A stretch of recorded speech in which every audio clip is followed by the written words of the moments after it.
आज की कथा हम प्रस्तुत कर रहे हैं भगवान नारायण हरि द्वारा मधुकैटभ का संहार और कैसे मधु और कैटभ का जन्म हुआ। साथियों, हम चाहें जितना सुरक्षित अपना जीवन बिताना चाहें जितनी शांति हम बरतना चाहें, परंतु कुदरत का नियम ऐसा है, कोई न कोई बहुत बड़े विषम संकट हमारे अपने शरीर से ही उत्पन्न हो जाते हैं। कभी नहीं चाहते, परंतु उनका मुकाबला हमको करना ही पड़ता है। गिरीश आध्यात्मिक ड्रीम में पौराणिक, आध्यात्मिक, मार्मिक, ऐतिहासिक, भौतिक, नैतिक और वास्तविक कथाएं यूट्यूब पर प्रकाशित करते हैं, जिनसे हमें साहस, धैर्य और मार्गदर्शन मिलता है और ये भी पता चलता है चाहे जितना भी बड़ा कष्ट हो उसका निराकरण अवश्य होता है। यही कुदरत का नियम है। और हम जो कथाएं प्रकाशित करते हैं वो पुराणों से अध्ययन के उपरांत ही प्रकाशित करते हैं। कभी मैंने आज तक किसी की कॉपीराइट नहीं किया है। मैं महानुभावों का स्वागत और सम्मान बहुत करता हूं, परंतु कभी मैं किसी का कॉपीराइट नहीं करता हूं। खुद अध्ययन की हुई रोचक कथाएं आप सबकी सेवा में प्रस्तुत करता हूं। तो आइए, प्रस्तुत है मधुकैटभ का संहार श्री नारायण हरि के द्वारा। एक समय की बात है, भगवान नारायण हरि ने योग निद्रा में प्रवेश किया और वो क्षीर सागर में गहरी नींद में सो गए। उनके कानों के मैल से दो जीव उत्पन्न हो गए, दो जीव प्रकट हो गए और वो रेंगते हुए बाहर निकल आए और उन्होंने चारों तरफ देखा। तूने जल ही जल दिखाई दिया और क्षीर सागर में क्या रखा, चारों तरफ जल ही जल। और अब वो सोचने लगे कि हम अपनी भूख को कैसे मिटाएं। उन्होंने जल में पौष्टिक आहार की खोज की और दोनों उसे पीने लगे। एक शहद पीने लगा तो उसका नाम मधु पड़ गया, और दूसरा जो था वो कीड़े के आकार का था भी और वो कीड़े ही खाता भी था, इसलिए उसका नाम जो हो गया कैटभ हो गया। दोनों ही बहुत बलशाली, बहुत ही बलवान, और धीरे धीरे उनके शरीर बढ़ने लगे। इसी प्रकार जब उनके आकार बढ़ गए तो उनका बल भी बढ़ गया और वो बल के घमंड में चूर हो गए। इतना अहंकार हो गया उनको, वो दोनों इधर उधर खोजने लगे कि अब क्या करें। हमारे दोनों के समान कोई बलशाली तो है नहीं जो हमसे युद्ध करे, इसलिए इस क्षेत्र के हम ही स्वामी हैं। और वो दोनों जो हैं खुद को अपने आप को स्वामी कहने लगे। खोजते खोजते वो ब्रह्मा जी के पास पहुंच गए। ब्रह्मा जी जो हैं कमल पुष्प पर आसन जमाए हुए थे। उन्होंने ब्रह्मा जी से कहा, अरे तुम कौन हो और इस कमल पुष्प पर क्यों विराजमान हो? इस पर तो जो श्रेष्ठ होता है वही विराजमान होता है, उतर जाओ। तो इस प्रकार से वो दोनों चिल्लाने लगे। ब्रह्मा जी ने सोचा, अरे चुप रहना ही अच्छा है, चिल्ला करके चले जाएंगे, असुरों के मुंह लगना ठीक नहीं है, जाने दो इनको। और वो चुपचाप ही बैठे रहे।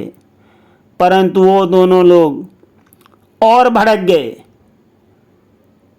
ब्रह्मा जी से बोले, आसन से नीचे उतर आओ और हमारी संप्रभुता को स्वीकार कर लो, और अगर ऐसा नहीं करते हो तो हमारे साथ में युद्ध करो और हमको पराजित करके अपनी श्रेष्ठता हासिल करके इस आसन पर बैठो।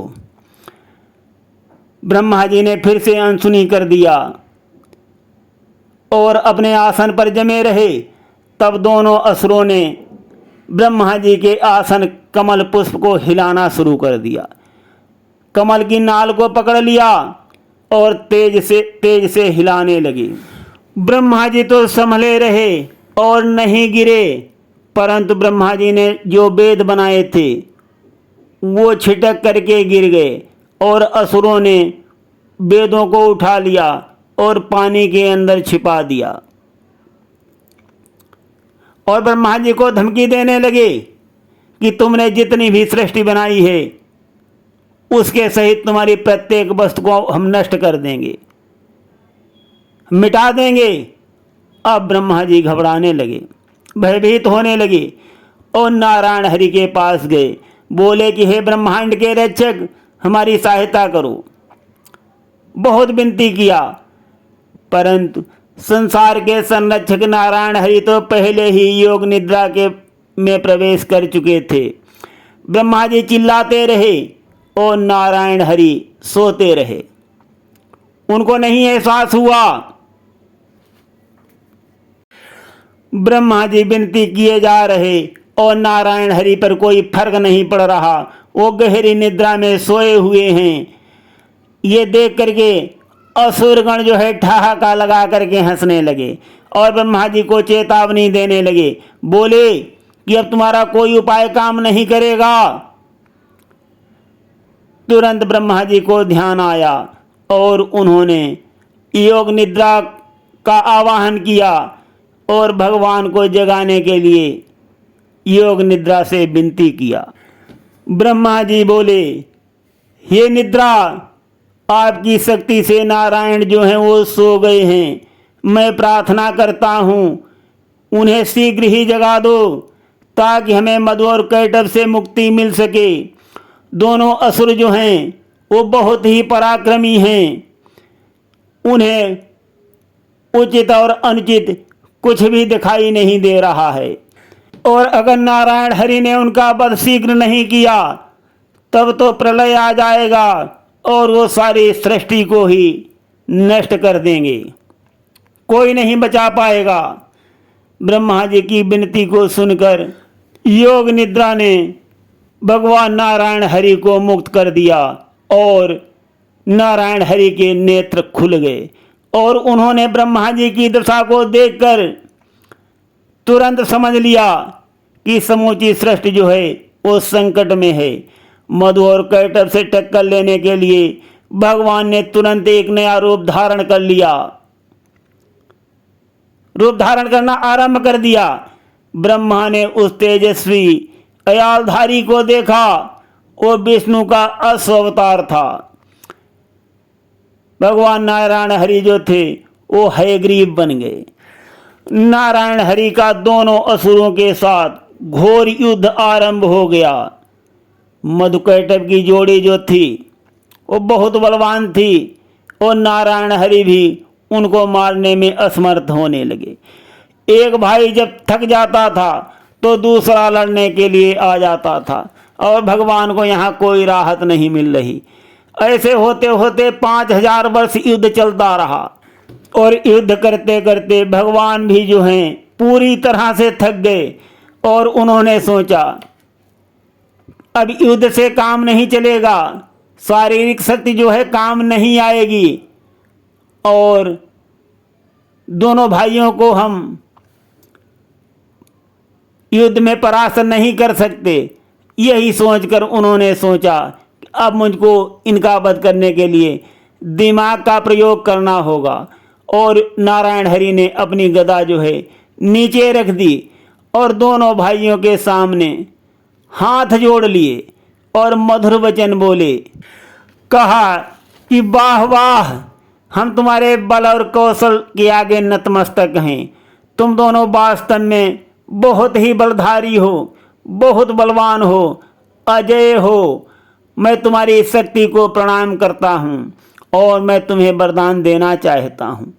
जो कुछ मांगना चाहते हो मांग लो मुझसे, तुम्हें अवश्य मिल जाएगा। दोनों ठहाका लगा करके हंसने लगे भगवान के ऐसे वचनों को सुनकर।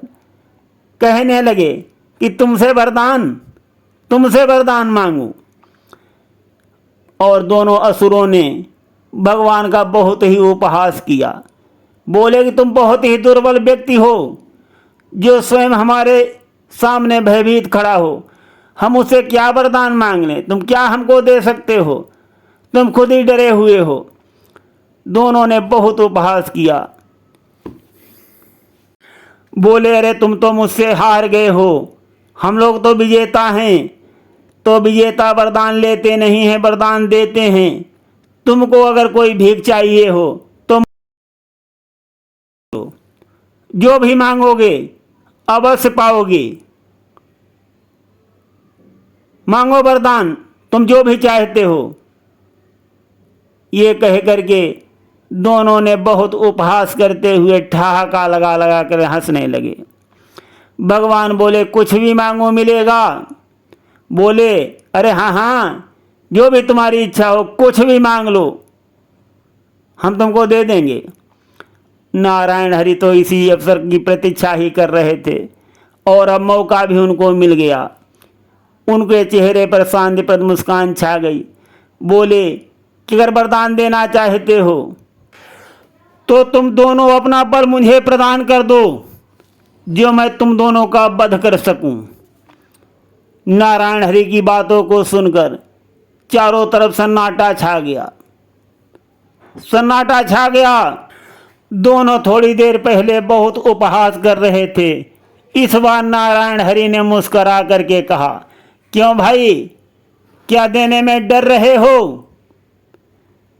तो भगवान के वचनों को सुनकर दोनों भाई सोचने लगे कि हम लोग अब इनके जाल में फंस गए हैं, परंतु वचन दे दिया जा चुका है और अब उसे तोड़ा भी नहीं जा सकता। वचन तोड़ने का तो प्रश्न ही नहीं उठता। जितने भी असुर हुए वो बहुत ही तपस्वी और बहुत ही बात वाले हुए हैं। चाहे जितना अन्याय और अत्याचार करते थे, परंतु वे अपना वचन कभी नहीं तोड़ते थे। वचन के बहुत ही पक्के होते थे। तो उन्होंने हाँ तो कर दिया, परंतु फिर भी वो जीने के लिए सोच रहे हैं, कोई उपाय खोज रहे हैं दोनों मिलकर के। और भगवान नारायण हरि से बोले और अपने बचने के लिए आखिरी दांव खेल दिया। दोनों एक सुर में बोले कि तुम मुझे मार सकते हो, किंतु एक शर्त है कि हमें ऐसे स्थान पर मारना जहां पानी न हो। सोचने लगे, यहाँ तो पानी ही पानी है, कैसे हमको समुद्र के बाहर, सागर के बाहर ले जाएंगे। हयग्रीव पुनः मुस्कराए। नारायण हरि मुस्कराए। उन्होंने हाथ फैलाकर अपना आकार बढ़ाना शुरू कर दिया। उनका आकार इतना बड़ा होता गया, इतना बड़ा होता गया कि मधुकैटभ को नारायण हरि का चेहरा भी नहीं दिख रहा था और सारे सागर में चारों तरफ केवल हयग्रीव ही दिखाई पड़ रहे थे। इतना बड़ा आकार हो गया। और उन्होंने मधु और कैटभ को अपनी एक एक जंघा पर रख लिया और दोनों के सिर काट दिए। भगवान नारायण हरि विष्णु ने मधुकैटभ का वध करने के लिए हयग्रीव का रूप धारण किया था, अवतार लिया था, और उसी के कारण द्वापर में भगवान को मधुसूदन भी कहा गया था। मधुकैटभ का वध हो गया। ब्रह्मा जी स्तुति करके बोले कि मैं जितनी सृष्टि की रचना करूंगा, विनाश की शक्तियां उतनी ही पैदा होंगी, परंतु हे नारायण हरि, आपने जैसे हमारी अभी मदद की उसी तरह हमारी मदद करते रहना और सबकी रक्षा करते रहना। ब्रह्मा जी की बात को सुनकर नारायण हरि ने उत्तर दिया और बोले, अरे मैंने तो कुछ नहीं किया, सात ब्रह्मांड ने मेरे माध्यम से अपनी रक्षा की है। और नारायण हरि ने वेदों को ब्रह्मा जी को उपलब्ध कराया और दोनों भाइयों का मदा निकाला और उस मदे से ब्रह्मा जी को भूमि के निर्माण के लिए आदेश दिया। इसलिए पृथ्वी को मेदिनी भी कहते हैं और इसकी मिट्टी उपभोग के लिए अनुचित मानी गई है। दोनों के सबके पिंड का शेष भाग 6-6 टुकड़ों में बिखर गया। जिससे पृथ्वी की 12 भूमंडलीय प्लेटों का निर्माण हुआ और अपने कमल पर आसीन हुए ब्रह्मा जी ने पुनः सृष्टि की रचना का कार्य आरंभ कर दिया। उन्हें आशा थी कि इसके आगे का मार्ग शांतिपूर्ण होगा, परंतु कथा में मैंने पहले ही बताया था, मुसीबतें जो हैं वो कम कभी नहीं होती। जितनी ही मुसीबतें आसान करो उतनी ही मुसीबत और आगे बढ़ जाती है। यही प्रकृति का नियम है। सुनते रहिए गिरीश अध्यात्म ड्रीम में कल्याणकारी कथाएं। धन्यवाद।